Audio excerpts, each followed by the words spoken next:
Hello, I'm Mary. This is The Harboring Light. I simply give a conservative perspective about the world around me.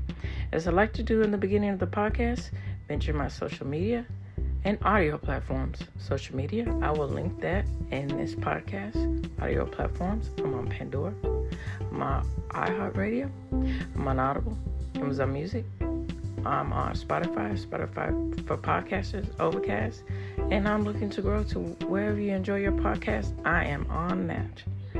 Now, this is the last of this series of the male rock artists of the 90s. I'm ending this series doing a deep dive about Korn. Let's get into this.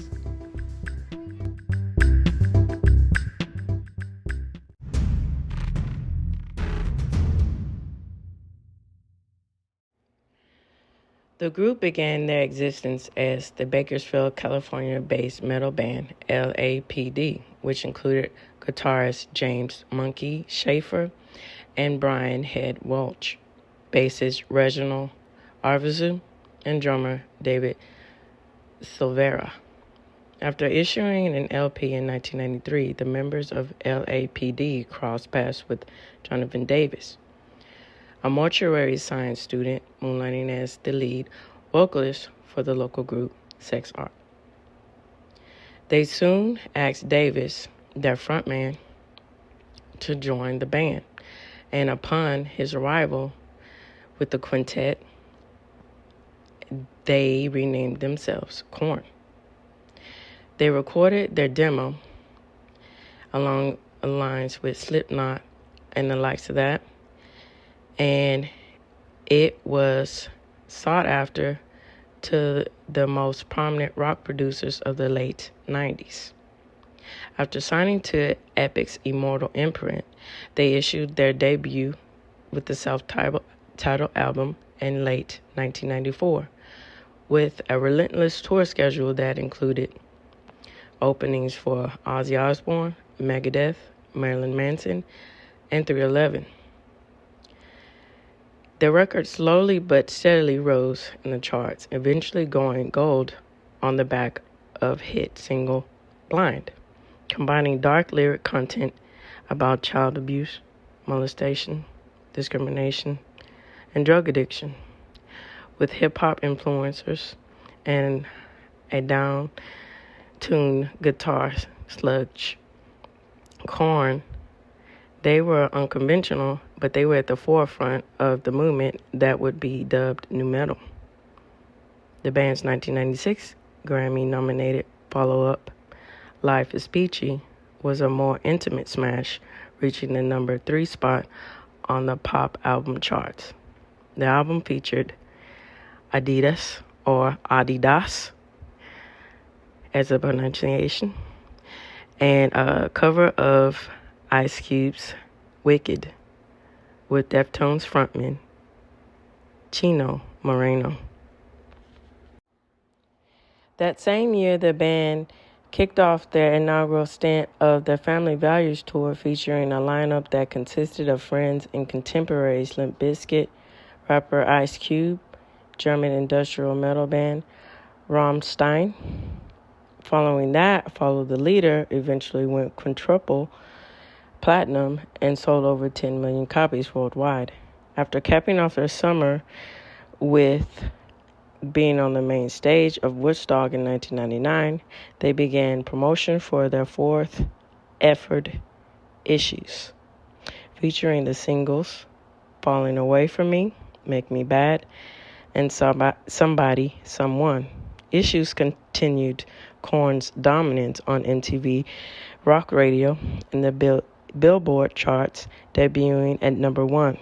The band toured behind the album on the Sick and Twisted tour with Stand, P.O.D., Papa Roach, and Powerman 5000. Even when Silveira was sidelined by a back injury, the band forgoed ahead, and former Faith No More drummer Mike Bordin came along to help. An American Stadium tour, dubbed Summer Sanitarium, followed later that year with Metallica, Kid Rock, Power Man 5000, and A System of a Down. They were all also on the bill.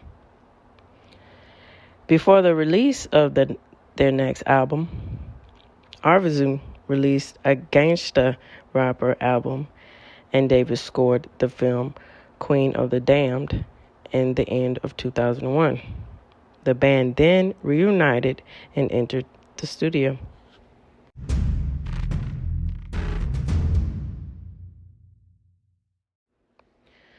Before the release of their next album, Arvizu released a Gangsta Rapper album, and Davis scored the film Queen of the Damned in the end of 2001. The band then reunited and entered the studio. Just as the band's popularity reached a dizzying high, they unveiled a new sound that featured more instrumental experimentation and more singing on Davis' part. The Grammy-winning Untouchables arrived in the summer of 2002, debuting at number 2 behind Eminem, and featured the singles Here to Stay and Thoughtless. Korn did a run of Ozfest dates in support, and the album was another smash hit, selling over 5 million copies worldwide. Korn's cathartic sound positioned the group as one of the most popular and provocative acts to emerge during the 1990s.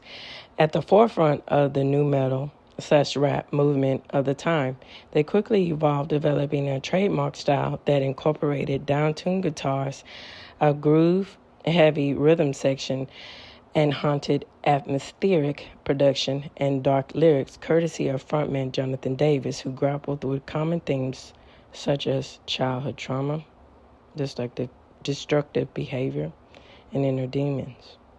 They even managed to make scatting and bagpipes a signature sound to their band.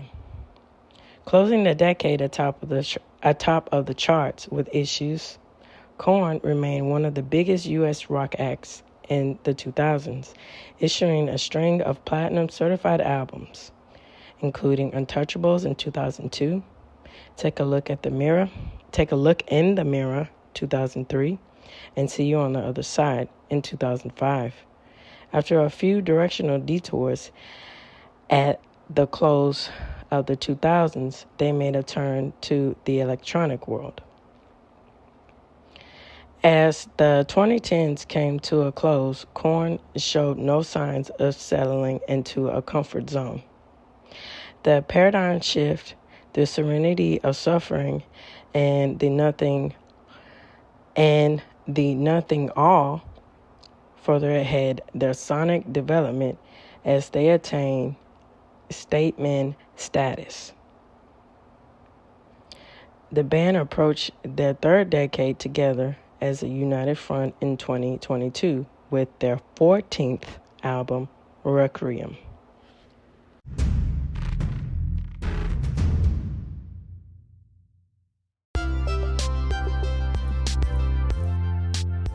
So what are my thoughts about Korn? I think Korn is a really good example of talking about very uncomfortable issues and using it in a way to unify through their music.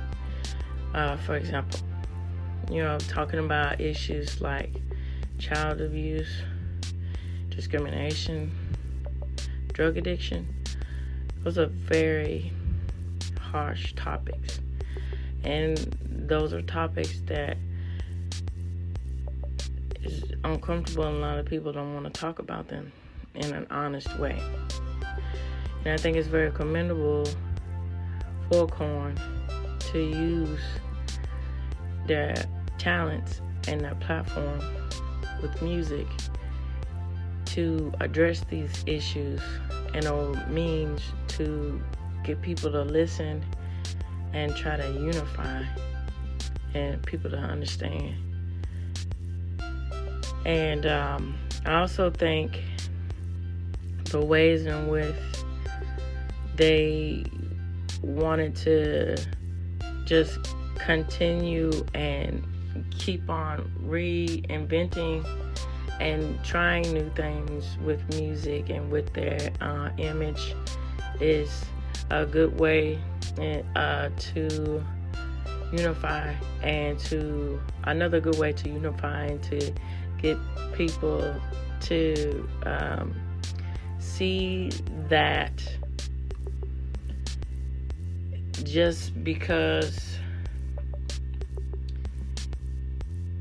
you might look a certain way or think a certain way, that doesn't mean that you're not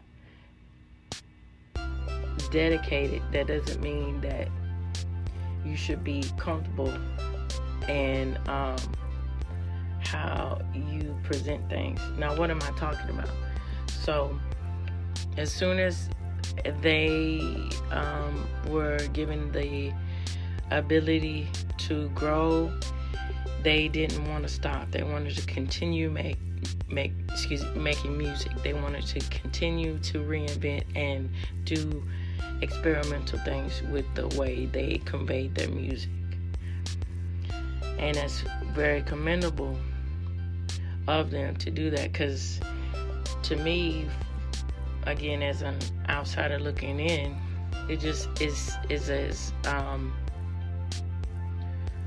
seems as if they're doing this and understanding that they know that they have to do this for their purpose, and that their purpose is to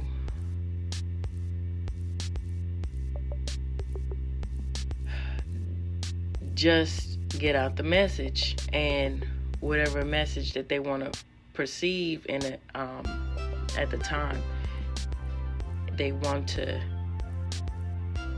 really get people to take what they're saying seriously and to know that they're serious.